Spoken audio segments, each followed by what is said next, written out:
देखिए, पूरे झारखंड में पहले चरण की अधिसूचना जारी होने के बाद, नामांकन खत्म होने के बाद दूसरे चरण की भी आज नामांकन की आखिरी तिथि चल रही है। बोकारो में इस वक्त कांग्रेस के जो प्रत्याशी हैं श्वेता सिंह, वो यहाँ नामांकन दर्ज करने आए हैं। उनके साथ में कांग्रेस के पूर्व अध्यक्ष राजेश ठाकुर जी हैं, वो भी यहाँ आए हुए हैं बोकारो में।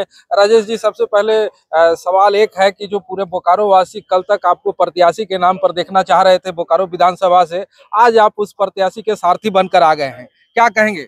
निश्चित रूप से जब कोई भी पार्टी निर्णय लेती है तो उसके साथ हम खड़े होते हैं और पार्टी ने बहुत सोच समझ करके ही कोई उम्मीदवार उतारा है। काफी चर्चा हुई, आप जानते हैं, आप लोग कह रहे हैं बहुत देर हुई, तो निश्चित रूप से जहां 27 उम्मीदवार होंगे और सभी नामों पर चर्चा होगी तो उसमें वक्त लगता है। जहां तक मेरे चुनाव लड़ने का सवाल है तो मेरे साथी जो मीडिया के साथी हैं, आप जैसे साथी हैं, आप लोगों का विशेष ध्यान मेरे ऊपर रहता है। वरना अगर आप देखेंगे तो कभी हमने उम्मीदवारी के लिए कोई पर्चा नहीं दिया, कभी कोई बायोडाटा नहीं दिया, लेकिन हाँ, लोगों की मंशा रहती है तो उसका सम्मान करता हूँ। अगर लोग चाहते थे कि चुनाव लड़े तो निश्चित रूप से हम उसके लिए तैयार थे। पार्टी में भी बहुत शुभचिंतक थे जो चाह रहे थे कि इस बार राजेश जी चुनाव लड़े। बिल्कुल चाहते हैं और तभी तो हम पार्टी के अध्यक्ष रहे हैं। पार्टी का अध्यक्ष इस नाते रहे हैं क्योंकि लोग चाहते थे तो पार्टी का अध्यक्ष बनाया। लोगों ने कहा कि पार्टी इस व्यक्ति को चुनाव नहीं, इस व्यक्ति को लड़ाएगी, तो हम उसके साथ हैं। जो पार्टी का निर्णय होता है उसमें हम लोग साथ रहते हैं और पार्टी निश्चित रूप से चाहती है तो निश्चित रूप से मुकम्मल जगह भी देती है। राजेश जी, 5 लोगों ने कांग्रेस के नाम पर यहाँ से पर्चा खरीदा था। एक तो जवाहर महता अभी प्रत्याशी के साथ दिख रहे हैं, बाकी 4 नहीं दिख रहे हैं। क्या सब ठीक ठाक चल रहा है ना? नहीं, अगर देखिए, अगर सब ठीक ठाक नहीं चल रहा होता तो लोग पर्चा लेके भर रहे होते। तो कहीं ना कहीं उन लोगों ने मान लिया है नेतृत्व के आदेश को और इसीलिए किसी ने पर्चा नहीं भरा।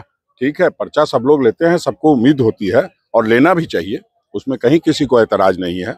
पार्टी किसी को मना नहीं करती कि पर्चा आप लीजिए। हाँ, भरते तो एक अलग बात थी। क्या लगता है इस बार बोकारो विधानसभा में जो अगली बार मात्र 12,000 वोटों से आपकी प्रत्याशी भी परास्त हुई थी, इस बार क्या लगता है मैया सम्मान योजना का असर या फिर 2 टर्म से लगातार विधायक यहाँ रहे उनका असर क्या रहेगा? क्योंकि सीधी बात है कि हमारी सरकार ने बहुत काम किया है और लगातार काम किया है।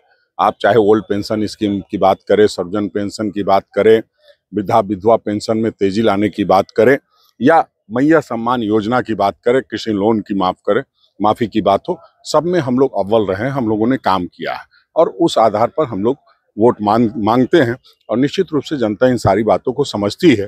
तो 12,000 क्या 25,000 से हम चुनाव जीतेंगे। अगर 12,000 से हारे हैं, जो हारता है वही जीतता है और जो जीतता है वही हारता है। ये दुनिया का सत्य है और लोकतंत्र का सत्य है। बस आखिर में एक सवाल, इरफान जी के जो चर्चा का विषय बना हुआ है, इरफान जी का जो मामला भारतीय जनता पार्टी तमाम प्लेटफॉर्म पे और पूरे अब तो लगता है कि पूरे राज्य स्तर पर उसको उसी बात पे कैंपेनिंग कर रही है। भारतीय जनता पार्टी का काम है नफरत फैलाना, महिलाओं को अपमानित करना।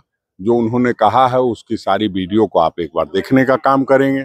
सीता सोरेन जी हमारे घर की बहू रही हैं, हमारे मित्र दुर्गा सोरेन जी की पत्नी है, उनका सब लोग सम्मान करते हैं। हाँ, अब भारतीय जनता पार्टी उनको किस तरह से इस्तेमाल कर रही है वो किसी से छुपा नहीं है। पहले दुमका में ला करके चुनाव लड़वाया, फिर उन्हीं के लोगों ने उनको चुनाव हरवाया और अब एक बार फिर इस तरह की बातें करके कहीं ना कहीं एक चुनाव उनको हरवाने का कुत्सित प्रयास है। वो नहीं चाहते कि भारतीय जनता पार्टी में कोई दूसरे दल का आदमी, जो भारतीय जनता पार्टी के कार्यकर्ता हैं, वो नहीं चाहते कि कोई दूसरे दल का आदमी आकर के यहाँ चुनाव जीत जाए।